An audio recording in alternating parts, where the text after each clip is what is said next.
Good evening, everyone. Good evening po. May 10 bumati sa akin. Good evening again and welcome to Victory Pasig.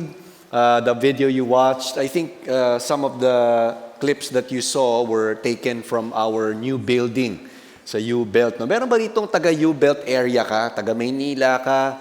Tapos bumabiyahe ka para mag-attend ng Victory Pasig? Meron ba?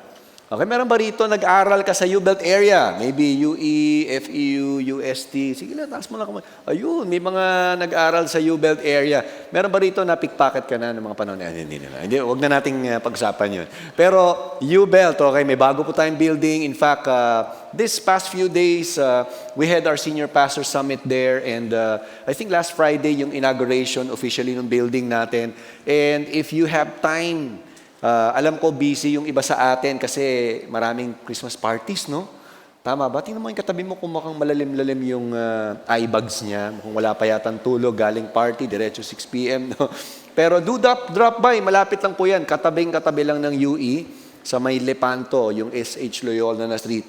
Nandun po ang bago nating building and you can actually visit and we hope that, again, binabanggit lagi ni Pastor Steve to, no, our co-founder, that the building we have there today is a tool that God would use to raise more future campus missionaries and future leaders. Okay? And that's why we're here. For the last 40 years, we've been reaching students. I got reached out 1992 when I was a high school student and marami pang mga estudyante. Meron ba rito estudyante ka? Okay.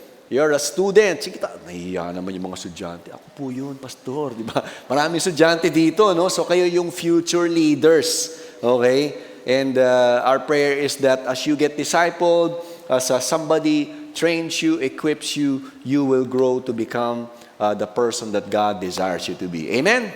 Okay? Of course, yung iba sa atin na hindi na estudyante, okay lang.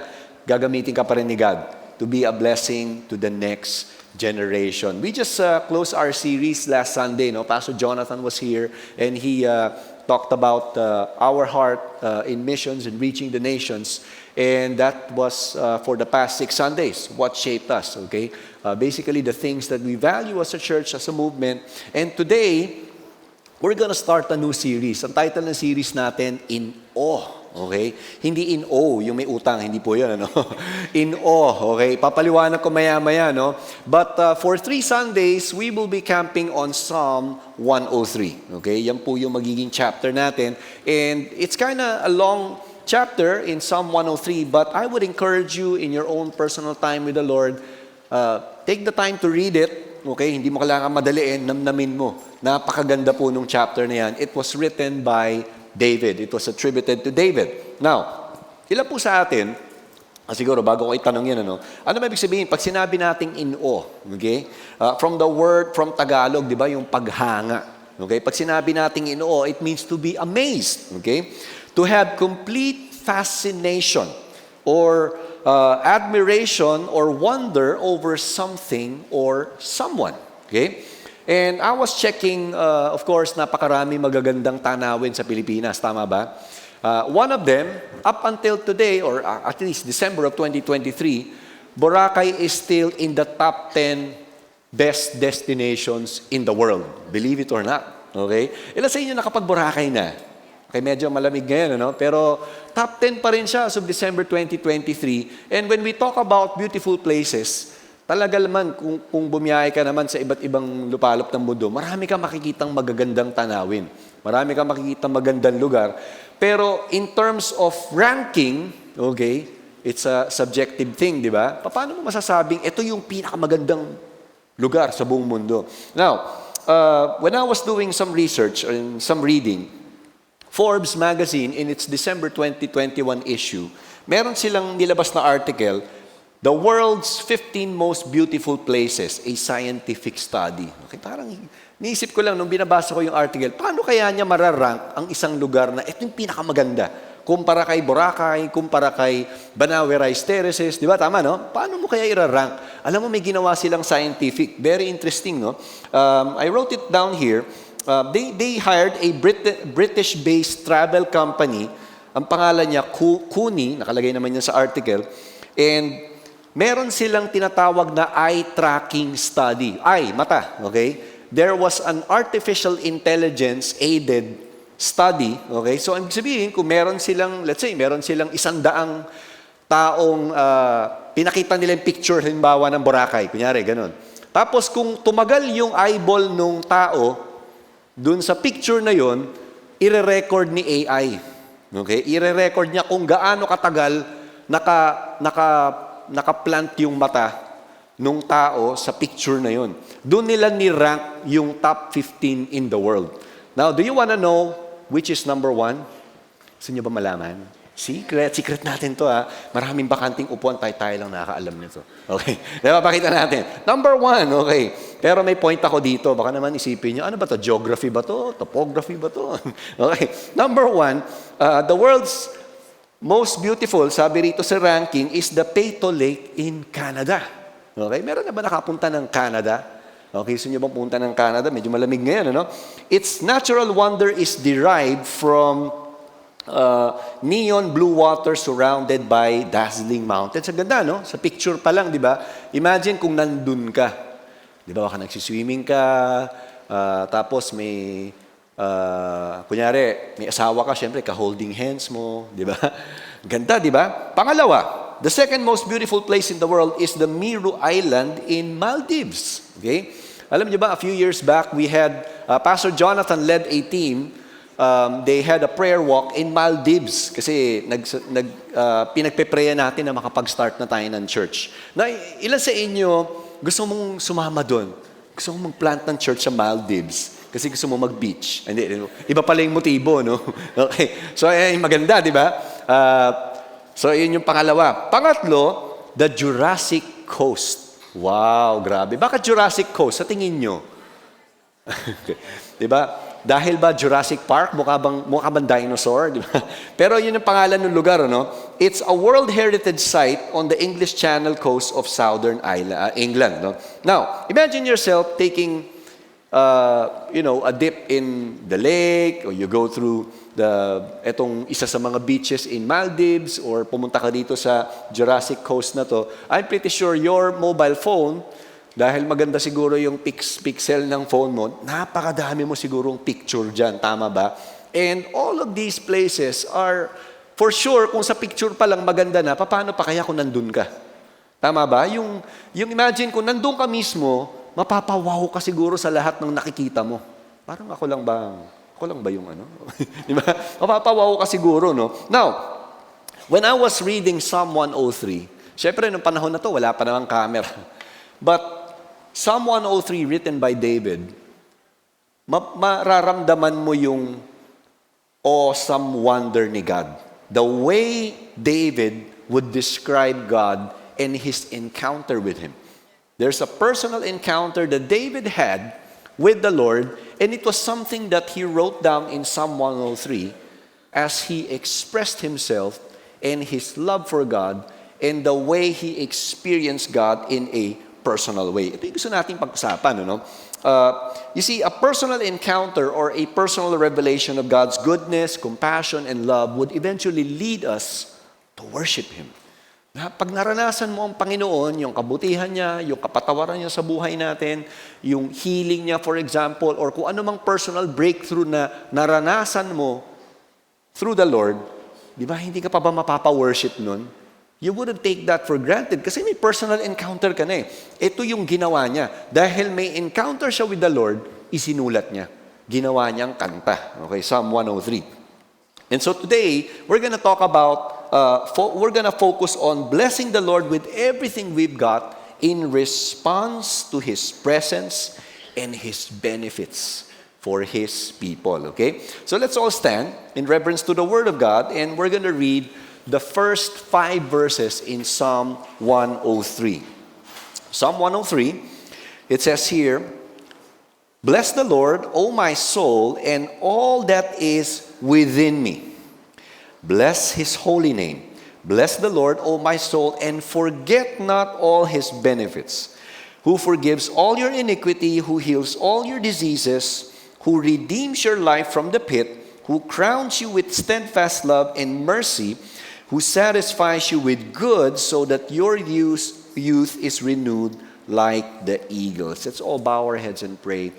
Lord, as we begin this new series and talk about Psalm 103, we pray, Holy Spirit, that you guide us, Lord Jesus. We're praying that this very word of yours would give us a personal glimpse and a personal understanding of who you really are that would allow us to worship you and, Lord God, just enjoy your presence, Lord God, each day. We pray that through this word, Lord, we pray, God, that you help us to see who you really are in our lives, understanding that you're not a distant God, but you're a God who loves us, who's filled with compassion, and who desires to fill us with good things, Lord God. Father, even before we continue in this word, we commit, Lord, yung mga kababayan namin sa Bicol, na, Lord, ngayon, nasa lanta, they're picking up the pieces. We are asking that your grace be upon them. We pray, God, that you bless the hands of the many different NGOs and even the local government units who are right there, Lord God, at the forefront, trying to rehabilitate this region. We pray for grace and strength upon them. Lord, protektahan mo rin ang probinsya sa Quezon, Panginoon, na ngayon, signal number 5. Lord, we pray it would never cause a damage at all, Lord God. We pray for your divine presence to cover this province. In Jesus' name we pray. Amen and amen. Let's all take our seats. So the book of Psalms is a collection of songs written by different individuals. And one of them was David. In fact, about half of the 150 chapters in the book of Psalms was attributed to David. And napakadaming emosyon tayong mararanasan pag nagbasa tayo ng book of Psalms. Merong masaya, may highs, may lows. So basically, ine-express nung author yung nararamdaman niya every time nagsusulat sila, every time nagbabasa tayo ng book of Psalms. Okay? And why did David start the chapter by saying, bless the Lord? Okay? When you say, bless the Lord, what does that mean? Normally, di ba, pag sinabi natin, you bless someone, ang pagkakaintindi natin, you're giving something to someone. Okay? Tama ba? Lalo na panahon ngayon, di ba, mag-gift giving, di ba, magpapasko na. But is that really what David intended when he said, bless the Lord, O my soul, and forget not all His benefits? Dahil ba namumulubi ba si Lord? Yung ba yung literal na gusto niyang sabihin? Well, when you look at the original text and how it was written, the word bless here means to praise Him, okay? To praise the Lord with strong affection, okay? You praise the Lord with strong affection, with all your heart, with all your soul, with all your strength, okay? In our context today, it doesn't mean you're just singing a few songs on a worship service and then done, okay? But when you say this, the opening verses or the first 2 verses of Psalm 103 basically mirrors what Jesus said 1,000 years later in Matthew 22. Because in Matthew 22, Jesus had an encounter with an expert in the law. At sabi ng expert in the law, Jesus, among all the 613 commandments in the law, in the Old Testament, which is the greatest? Ayun ang tanong eh. Sabi ni Jesus in Matthew 22:37, you shall love the Lord your God with all your heart and with all your soul and with all your mind. Okay? Basically, this is what David was trying to say when he started Psalm 103. When you bless the Lord, you praise Him with everything you've got because He deserves it. Because He is worthy of it. Worthy of all honor. Our heart, our soul, our mind, they point to the centers of our emotion, action, and thought. In short, it is a lifestyle. Sa lahat ng ginagawa natin, nagtatrabaho ka man, may business ka man, nag-aaral ka, you relate with your family members, you're with other people. Because it's a lifestyle, let it be a lifestyle that would be a worship to the Lord. One that would truly honor Him. Okay?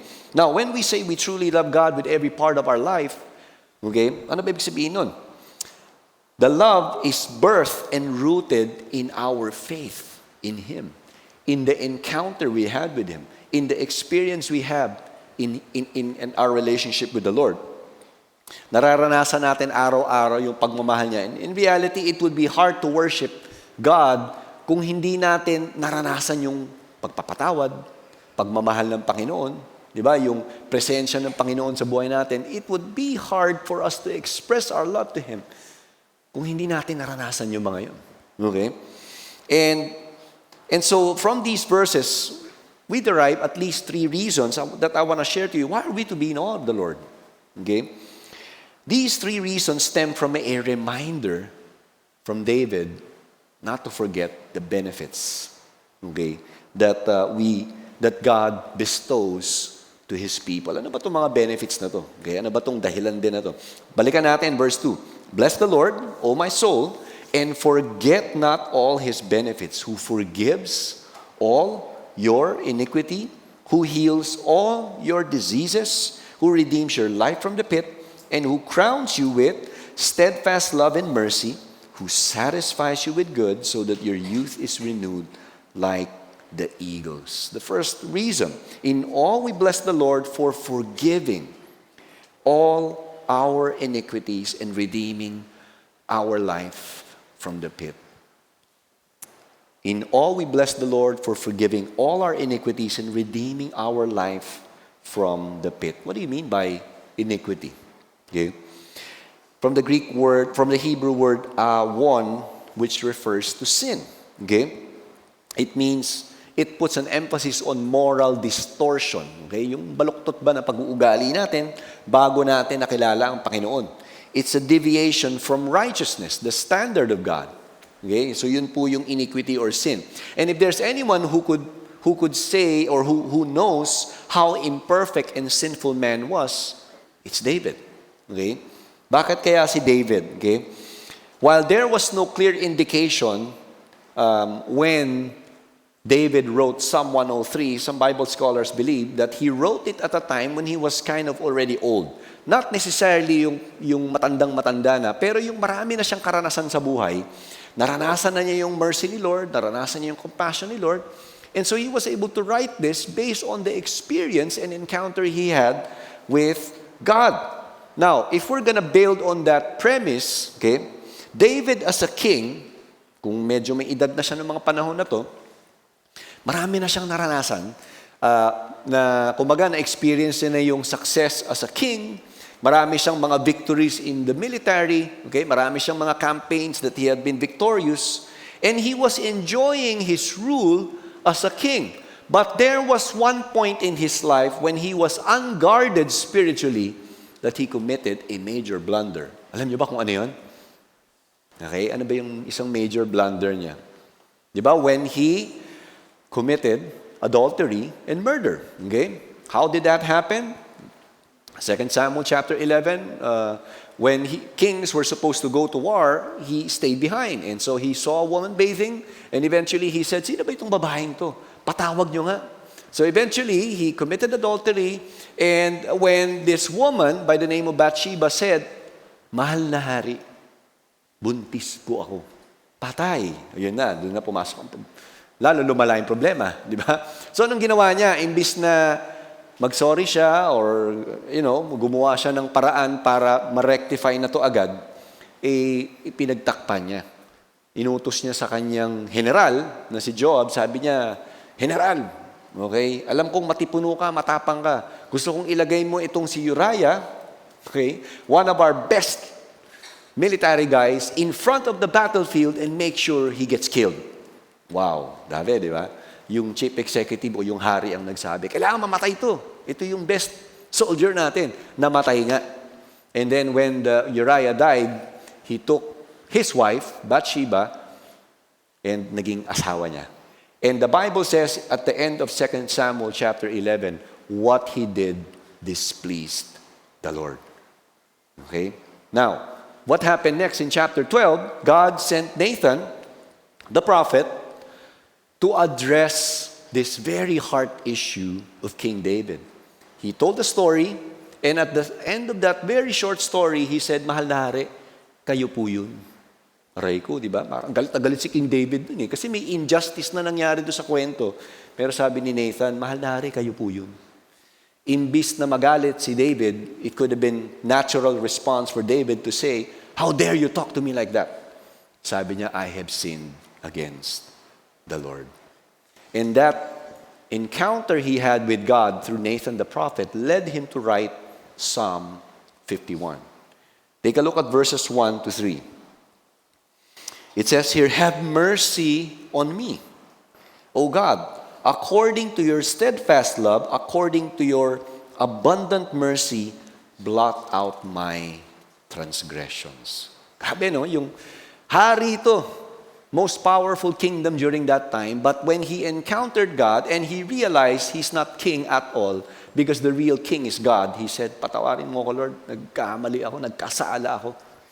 Now, it says in verse 2, wash me thoroughly from my iniquity, cleanse me from my sin, for I know my transgressions and my sin is ever before me.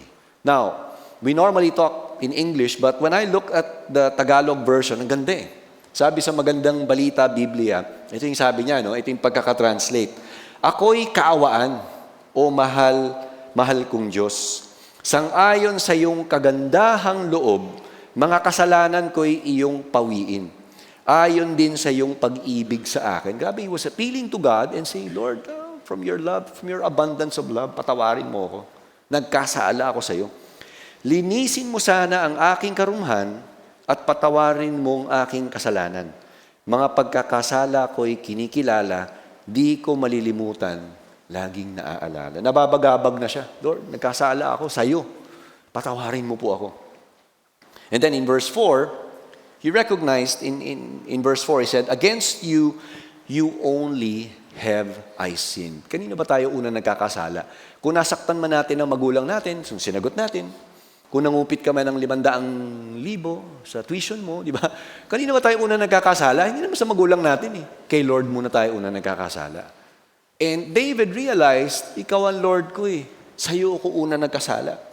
Sabi niya, against you, you only have I sinned and done what is evil in your sight, so that you may be justified in your words and blameless in your judgment. He realized, Lord, ikaw ang unang na-offend ko. Patawarin mo ako. Verse 5 and 6. Behold, I was brought forth in iniquity, and in sin did my mother conceive me. Behold, you delight in truth in the inward being, and you teach me wisdom in the secret heart. You see, more than 1,000 years after King David has already died, 14 generations after David, or I think maybe 28 generations pa yata, basta many generations after David had passed, okay, the lineage connected to him, alam mo kung sinong dumating? Sinong sinilang? Si Jesus. Kaya po may Pasko, di ba? Jesus was born from Joseph, Virgin Mary, and Jesus came to fulfill the many prophetic words that point to His coming. What was the objective at that time? To redeem mankind. Okay? To redeem morally fallen people like you and me. Now, every one of us deserves nothing but death, eternal separation from God. And this was how Paul described our spiritual state in Romans chapter 3, verses 10 to 12. There is no one righteous, not even one. Okay? There is no one who understands, no one who seeks God. All have turned away, they have together become worthless. There is no one who does good, not even one. Magbasa ka ng balita, makinig ka ng balita, manood ka, lahat ng sinasabi ni Paul dito, it's a reality every day. No one seeks God, no one understands, tama ba? And all of us, apart from God and His saving plan, we would be the same, in the same boat. Okay? We would be doing things that we want, not what God wants, because of the sinful nature existing in our lives. Okay? None of us could meet the righteous requirements of God, which is moral perfection, because we all inherited the sinful nature that was passed on to us by Adam and Eve. But the good news is, okay, pero bago ang good news, ito muna. Ito yung dahilan kung bakit sinabi sa verse 4, who redeems your life from the pit. Bakit pit? Ano ibig sabihin nun? It's like a ditch, okay? And that's the description that David painted, okay? Our sinful life confines us in a pit. Think about it. If you've read the life of Joseph in Genesis, when his jealous brothers were so angry, they threw him into the pit. Tama ba? Kung nabasa natin yon, tinapon siya doon, and he was only taken out of the pit when the brothers decided, ibenta na lang natin sa Ishmaelite merchants. At least nagkapera tayo kaysa mabulok siya dyan. Okay? And remember, hundreds of years later, it was Daniel's turn. There was an edict by the king. The king said, walang dapat magsamba at magdasal, kundi sa akin lang. Tama ba? Pinirmahan niya eh. Diba? And then what happened was Daniel stood by his belief because he believed in only one God. He prayed to the Lord, okay, facing Jerusalem, the temple, and he was caught, okay, by his jealous office mates. Sabi, yari ito si Daniel. Patatapon to sa sa lions den. So tinapon siya doon. And when we are trapped, when normally people are in a pit, they need rescuing. Alam mo, tayo po yung kailangan ng rescuing. We are all in a pit, okay, spiritually, because of the sin that weighed our lives down. Okay? But the good news is, Jesus Christ came to redeem us from that life. We have fallen from that pit. We need Him. We need His saving power. We need His redemption. Ano ibig sabihin? Pag sinabi nating redeem, okay? It means to buy back or to pay the price of release. And Jesus purchased for our freedom, okay? Through His life. Okay? Namatay po si Jesus sa cross, nabuhay po siya, so that He can redeem us back, okay, through His life. Now, reality is apart from the steadfast love and mercy of God, we won't be here. It's only by the grace of God and through His mercy that we can be restored to Him. Now, very interesting, no? I'm going to show you a 3-minute video of Kyle. Kyle Torres is one of our Victory Group leaders, and in this short video testimony, he shares how he came to know Christ sometime in December 2022. Okay? Wala pang 2 taon Kristiyano to. Pero ang galing nung storya niya. Kyle Torres is an IT by profession, and this is his story. Okay, panoorin natin. Hi, my name is Kyle. I'm one of the Victory Group leaders here in Victory Pasig. From December of 2022, I think it was last week of that year, I just lost my dad, and I lost my mom too back in 2021. At that point, I started noticing changes in my body. I started to feel off with my body. I knew something was wrong. I started to consult a psychiatrist. I was diagnosed with anxiety and depression. I remember I was driving home when suddenly I was screaming to God. I was trying to talk to God. I was asking Him to take away the pain. I was asking Him to heal me. I didn't know who to turn to. Wala na akong ibang magawa. I was in a desperate state. That same day, I reached out to a friend who's been reaching out to me for a few years already. And then she invited me to church. So I went there, met a few people, met the pastors, and they prayed for me. They even asked me to pray and read Psalm 91 when I wake up and before going to sleep.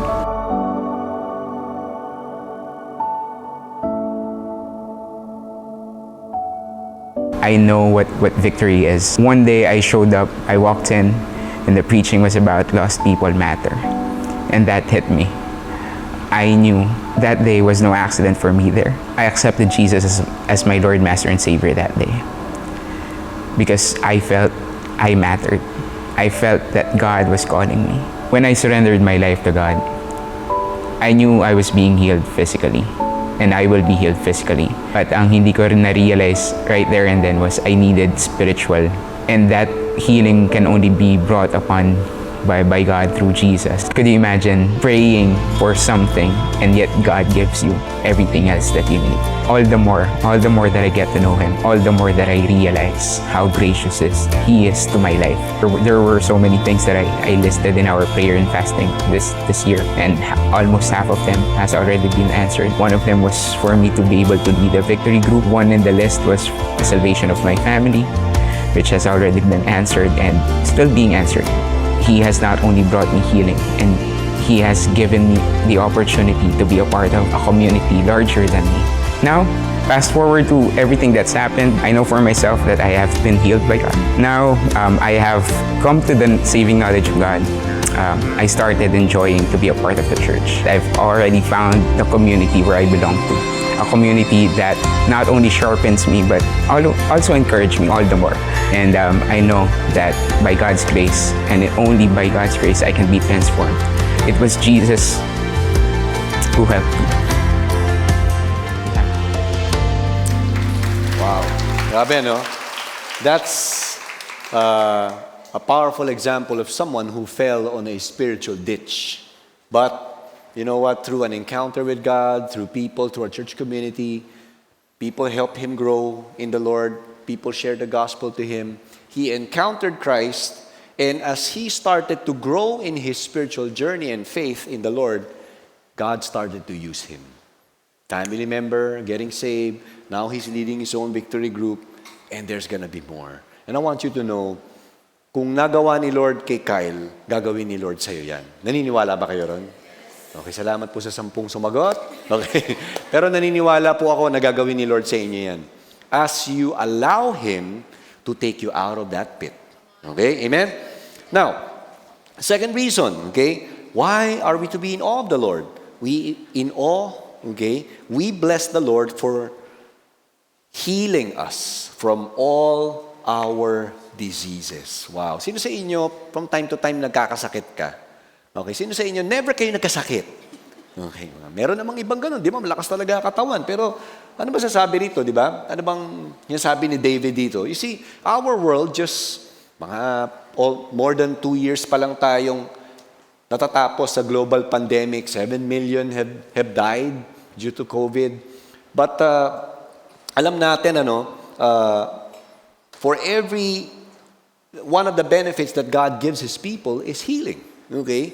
Healing to our bodies physically, but there's more to that, more than just the physical healing. Siyempre, malaking pagpapala na, alam mo yan, yung may gamot, may mga doktor na ginagamit ang Panginoon sa buhay natin, but ultimately, it's God who heals. We can turn to Him for physical healing. Now, one of the names of God is Jehovah Rapha, which means the Lord who heals. Okay? The Lord who heals. In various biblical accounts, God demonstrated His power to heal physically. But like what happened to Kyle, di ba? It's a combination of not just physical, but even emotional and spiritual healing that he needed. And so when we talk about emotional healing, here's what David said. Okay, one of the Psalms he wrote in Psalm 34:17. When the righteous cry for help, what does it say? The Lord shuts him. No, the Lord hears and delivers them out of all their troubles. Galing, no? The Lord is near the brokenhearted and saves the crushed in spirit. Hindi lang to brokenhearted na broken heart ka kasi nag-break kayo, di ba? 10 break na. Hindi eh. Hindi lang to love life, okay? But David was talking about situations in life that could have the tendency to crush you spiritually as if para ka na nawawala ng pag-asa. Okay? Pero sinasabi ni David dito, the Lord is near to the brokenhearted, to those crushed in spirit. Many are the afflictions of the righteous, but the Lord, inulit na naman ni David, no? Delivers him out of them all. Okay? He keeps all his bones, not one of them is broken. That's a powerful description of how God can rescue people from emotional things that are, kumbaga, emotional state, no, yung challenges that we go through. Another is spiritual, okay? Remember the demon-possessed man in Mark chapter 5? Verses 3 to 5, it says, it described the kind of condition that the demon-possessed man had. Jesus and his disciples came to Gerasenes, okay, that's a town. And when they encountered this demon-possessed man, sabi ng Bible in verse 3, they tried to chain him, pero yung napakalakas niya, dahil siguro ang daming ang demonyo sa katawan niya, they couldn't stop him. To the point that they had to isolate him and he had to stay and live in tombs. Okay? Wala na siyang mapuntahan. Sinuka na siya ng kanyang pamilya at ng kanyang barangay o nung kung saan man siya nakatira. But when he encountered the Lord, this was what happened in verse 8. Sabi ni Jesus, "Come out of this man, commanding the demons, you impure spirit." And that demon-possessed man was set free. And the Bible says toward the end of the story, di ba, nakikiusap siya, "Lord, pwede ba ako sumama sa inyo?" Huwag ka nang sumama. Hindi dahil nire-reject niya to, no? Kundi sabi niya, "I want you to go back to where you came from. Tell them how much God has done for you." And he did. Okay? He did, and eventually, he made a difference. Tayo po parang ganun din. Pag na-encounter natin si Lord, at na-set free tayo sa mga bagahe, spiritual baggages ng buhay natin, God doesn't want us to stay the same. God wants us to be radically changed so that we can start telling our story to others and point them to the very one who rescued us. That's spiritual healing. Another is the man's encounter with the Lord brought hindi lang spiritual freedom, pero ito naman, God, through the anointing of the Holy Spirit, used a believer. Okay, ano naman to? Acts chapter 3. Remember when Peter and John, they were going up to temple, and there was a beggar, a lame beggar who said, "Can you give me something?" Diba? It's very common in Metro Manila. Peter and John said, "Silver and gold I don't have, but this is what I have," sabi ni Peter. Okay? "In the name of Jesus of Nazareth, walk." And then in verse 7, taking him by the right hand, he helped him up, and instantly the man's feet and ankles became strong. He jumped to his feet, began to walk, and then he went in the temple courts, walking and jumping and praising God. Paano mo nga naman, parang ang hirap namang hindi paniwalaan, ano? Di ba, lame, lagi nagbebeg. And then suddenly, makita mo yung beggar na dating pipilay-pilay o hindi siguro makalakad, ay tumatalon pa. At nagsisisigaw, hindi in a negative way, nagsisigaw worshiping God. Okay? So nagka-kontrobersya, basahin nyo na lang in Acts chapter 3, wala na tayong time. Pero kung titingnan natin, maraming paraan ng Panginoon kung paano niya tayo papagalingin. Hindi lamang physical, but even emotional, spiritual. Even God could use people like you and me, na Kristiyano na, to be His conduit, to be able to pray for someone. If you have a family member, anybody here who has a family member who's sick? Okay, may bata o si si kuya, di ba? If you have a family member who's sick and you know you are a Christian, I want you to take a step of faith and pray for that family member. Okay, kung nasa ibang bansa siya o nasa probinsya siya, tawagan mo lang, pag-pray mo lang. Can I pray for you, tita? Can I pray for you, uncle? You pray and you step out in faith and say, "God, please heal my tita or my uncle or my lolo." Hindi naman ikaw magpapagaling, si Lord naman eh. Amen ba? Papagamit ka lang kay Lord. You step out in faith, speak faith, and believe that God would heal the person. Yes, it is true, there are times God doesn't guarantee healing all the time. Hindi naman lagi, di ba? For reasons that only God could would know. Di ba? Hindi naman sa lahat ng pagkakataon. And to be honest, no, there have been countless number of times someone would ask me to pray for a sick person at namatay. Okay. I mean, brother-in-law ko namatay nung COVID days, August of 2020. Sometimes I wonder, bakit kaya, no? But God has His own reasons. He remains sovereign. He remains in control. The good thing is, when my brother-in-law died, Kristiyano naman na siya, praise God, di ba? So parang doon na lang siguro yung buhay niya at that point. But there are reasons when that happens. Sometimes the reason could be, maybe God wants you to reevaluate your lifestyle. Baka lagi ka nagpupuyat.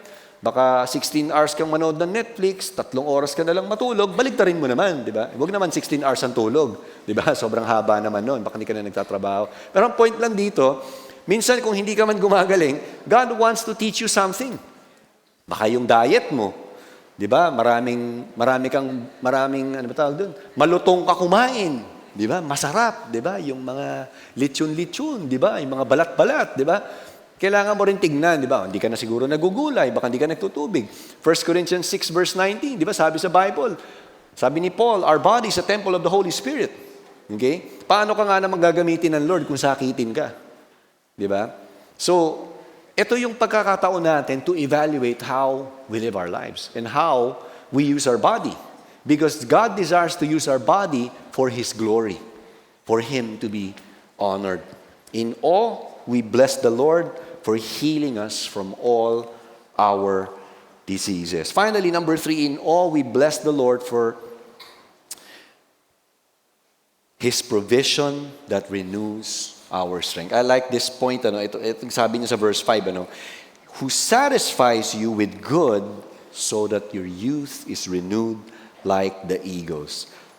The word satisfy, from the word saba. Okay, alam mo mga Pinoy, di ba? Mahilig sa saba siguro. Banana Q yan, pastor.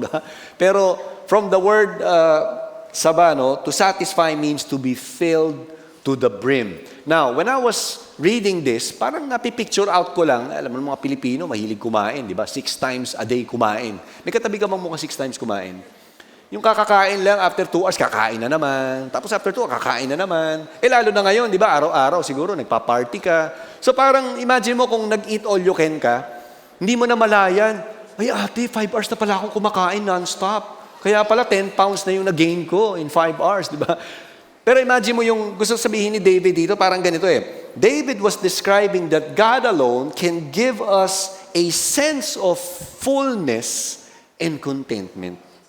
Yung punong-puno ka ng goodness ni Lord, you can't help but share it to others. Okay? Punong-puno ka, you can't help but tell it to others, announce it to them, and say, this is what God has done in my life. Okay? It's as if saying, when God blesses you, okay, you'll always have more than enough. Okay? Sobra-sobra. Higit pa sa sapat. Okay? Higit pa sa sapat ng pagmamahal niya sa'yo. Mararanasan natin yan. Higit pa sa sapat na kapatawaran niya. Okay? Ito yung parang gustong sabihin ni David. Higit pa sa sapat na presensya niya na magbibigay ng kapanatagan ng loob tuwing may suliranin sa buhay. Yung hindi ka na yung nayayanig kasi alam mo lang, Lord, kasama kita. Higit pa sa sapat, okay? Ano mang pagsubok ang daanan natin, merong lakas na ibibigay ang Panginoon sa atin. Now, how many of you desire to live a life that is more than enough? Di ba lahat naman tayo, desire natin yun. And yung higit pa sa lahat, hindi kayang ibigay ng material na bagay yan. Okay? Di ba yung iPhone, nagsimula yata, iPhone 1, 2, 3, ngayon 16 Pro, baka next year 17, merong amateur, 17 amateur, 17 Pro, hindi mo na alam, di ba? Dami ng iteration ng iPhone, But you will never be satisfied because iPhone would always say, the best ever. Laging may best ever. Ano ba talaga yung best? Di ba? Yung 2012 version o yung 2024, di ba? Gadgets will never end, okay? Lagi nag-i-improve yan. Technology will always improve and you will never satisfy, but genuine satisfaction can only be found in a personal relationship with God. That is why He satisfies us with good. So that, sabi niya sa last part ng verse 5, your youth is renewed like the eagles. Okay, I like how David described it. An eagle, diba, nakakita siguro tayo ng agila. Dito sa Metro Manila, mahirap pakakita ng agila kasi puro building. Wala na masyadong puno, walang bundok. Pero an eagle is a picture of great strength. Okay? It's a bird of prey. Malaking ibon. Malaki yung heavy and large wings that could typically stretch out as they soar above the sky. Okay? And very interesting tong mga eagles, yung mga experts sa eagle, sinasabi nila, ang isang agila, hindi niya kayang mag-soar o hindi siya pwedeng lumipad na countering a strong wind. Because kapag pinilit niya, pwede siyang mamatay sa pressure. Instead, ang ginagawa ng eagle para mag-soar siya towards the sky, kailangan niyang sumabay dun sa pressure from the heat paakyat. Okay? Galing, no? And I realized, probably David pictured that out and said, kung ang eagle, kaya niyang gawin to, tayo din. Kung merong pressure sa buhay, okay? Kaya nga sabi sa Isaiah 40:31, yung medyo parallel version doon, di ba? Those who hope in the Lord will renew their strength. They will soar on wings like eagles. They will run and not grow weary. They will walk and not faint. kung meron mang pressure, as you learn to rest in God, sa mga panahong parang tahimik si Lord, di ba? Naranasan niyo na ba yun? Nagpe-pray ka, pero Lord, parang tahimik ka. Lord, narinig mo ba yung prayer ko? Lord, nandiyan ka pa ba? Hello, hello, hello. Di ba gumagano tayo minsan kay Lord, no? Ang tagal ng prayer natin. But when we learn to rest in Him, and when we learn to hope in Him, He will give us that strength that we need.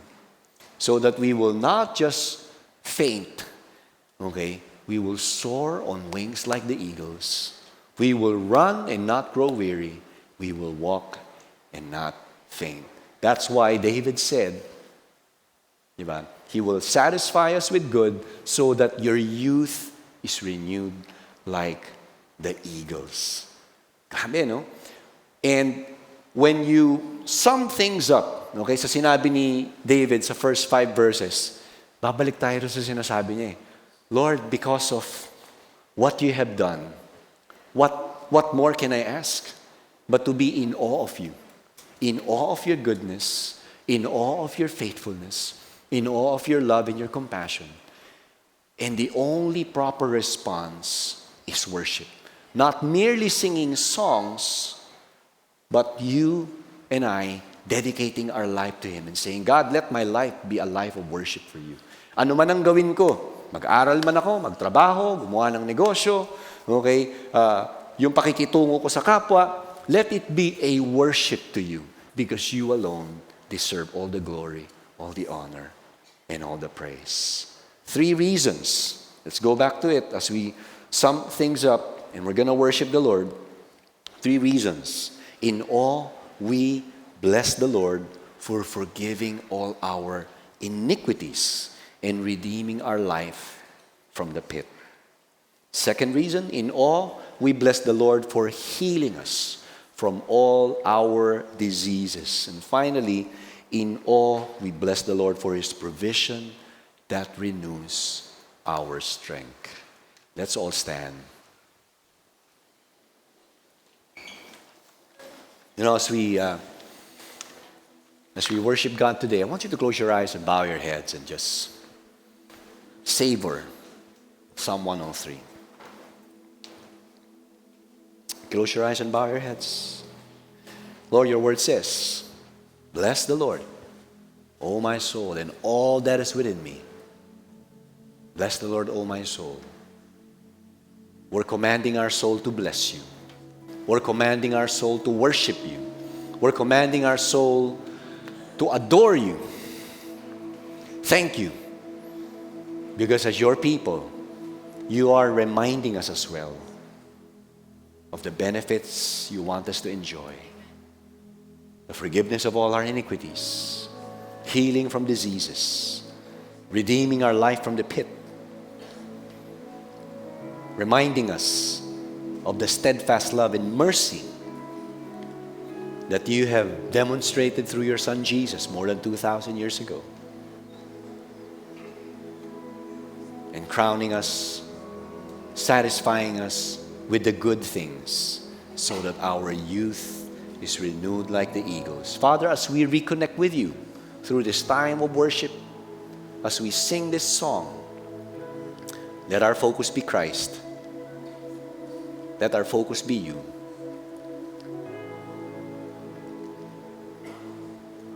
As we worship God, take the time. If you need to repent, ask God for forgiveness. If there is an area or maybe areas in your life that have been compromised, now is a time for you to just confess it and say, God, forgive me. I have said this to someone. I have done this to someone.